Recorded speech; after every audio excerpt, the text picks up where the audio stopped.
Hello, and welcome to News 6. Today's show features 6th grade classes of St. Joseph Elementary in Maumee.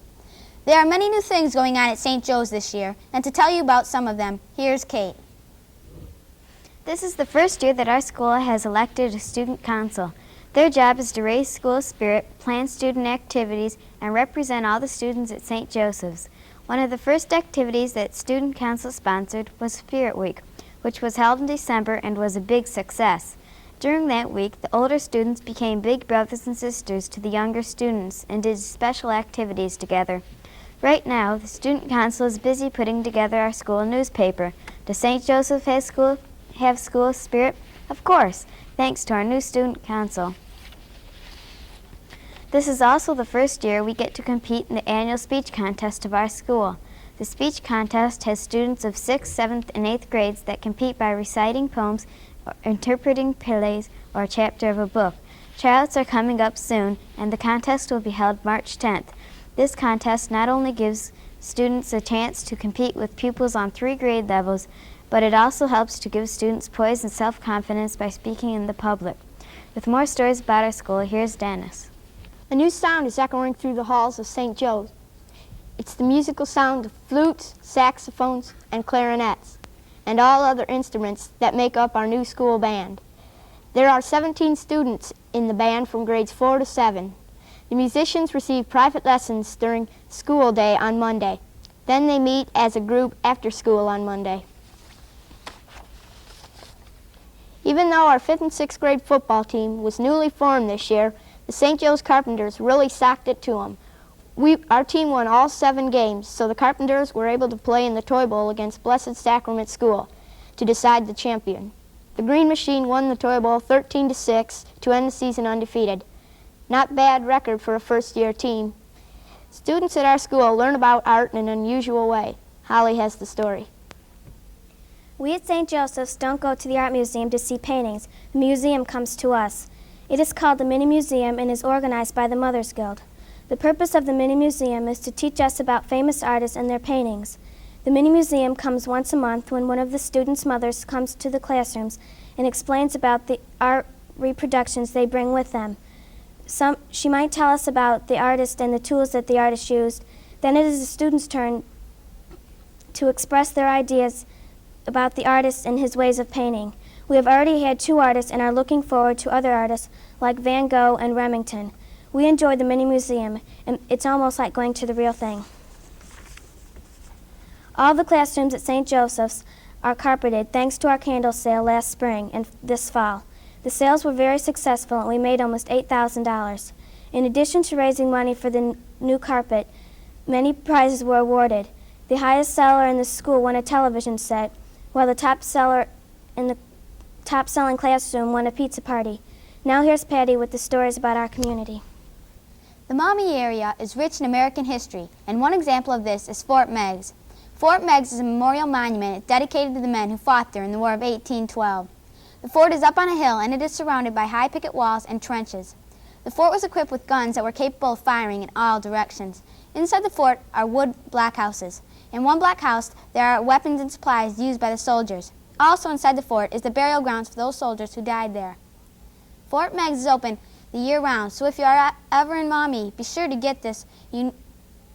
see this unique fort that was helped to defend our country many years ago. Another historical landmark near Maumee is Roche de Boeuf, a huge rock that also played a part in our history. Just before the Battle of Fallen Timbers in 1794, Anthony Wayne moved his soldiers across the rapids to rest and hide at the rock. The Indians used this rock for peace and council grounds. By the way, another name for Roche de Boeuf is Rock of the Buffalo, because it resembles a sleeping buffalo. The bridge that is seen near the Roche de Boeuf is a trolley bridge, at one time the largest concrete railroad bridge in the world. It has not been used for many years, and in 1972, it was placed on the National Register of Historic Places. Many people like to collect stamps in their spare time, while others like to build models or collect coins. But Ed Schutte of Maumee has a hobby that not many other people have. He collects snakes. Ed is here today to talk about his hobby with News 6 reporter Pat Hendershot. Oh, and Ed brought a friend with him, too. Today we are visiting Mr. Ed Schutte, whose hobby is collecting unusual animals. Ed, how did you get started in this unusual collection? Well, I've always liked animals in general. I got started in snakes when I was at a picnic when I was about in the 6th grade, and a little snake came along and it caused quite a commotion. It took 4 big men to chop it up with a shovel. So ever since then I've been interested in the snake, and I've been learning about them ever since. What kind of snakes do you have? I have various king snakes and rat snakes. This is a python here. I have boas. That right there is a California king snake. He's from California in the lowlands. He eats mice and other snakes. That is a freak of nature. It's supposed to be the same thing you just saw previous, but he didn't turn out that way. That's an eastern king snake. He's from the east coast. That right there is an indigo snake. It's from Florida. It's a very rare snake. Let's see, we have, that's another one. It's just a different view there. Okay, that's a red rat snake, also called a corn snake, and that's from down in the Florida, Georgia, Alabama area. Eats mice and rats and birds and stuff. Tell us about the python you brought with you. This guy here, his name is Pete. He's about 9.5 foot. He's from southern Asia. He's called a Burmese Python. He eats rats and rabbits, and he eats anything to chickens and stuff like that. He gets up to, he's about the 3rd or 4th largest snake in the world. He gets up to about 27 feet. He's a male, and there's about 8 or 9 different types of pythons, and he is one of them. You also have other animals in your collection, don't you? Yes, among other than snakes, I have a ferret and a raccoon and various fish. I've had birds. The ferret runs loose, the snakes are in cages, the fish are in cages, well, tanks, and I don't have any birds anymore, they're too loud. Where do you keep them? Like I said, the snakes are in the tanks. The fish are in the tanks, they're in the same type of tank, but the snakes have screen lids, and the fish have plastic lids with different slots so you can run a pump and filter and stuff like that through them. How does your wife feel about having these animals in the house? Well, my wife wouldn't be my wife if she didn't enjoy them.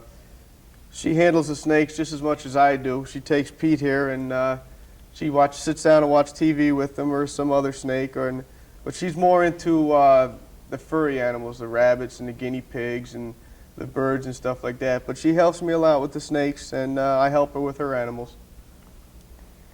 Do you think that a kid should have a python as a pet? A python or a snake, it doesn't have to be a python. You'll learn the same, you'll get the same out of it.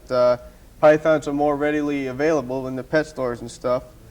A snake is just like any other animal. You know, you take care of it and you don't tease it or anything like that. He's gonna be a fine pet. It's just like a dog or anything else. Just a little more unusual. Ed, thanks for joining us on News 6. Now back to Patty. Thank you for watching News 6. Today's show was brought to you by the 6th grade classes of Mrs. Kirscher and Miss Miller of St. Joseph Elementary in Maumee.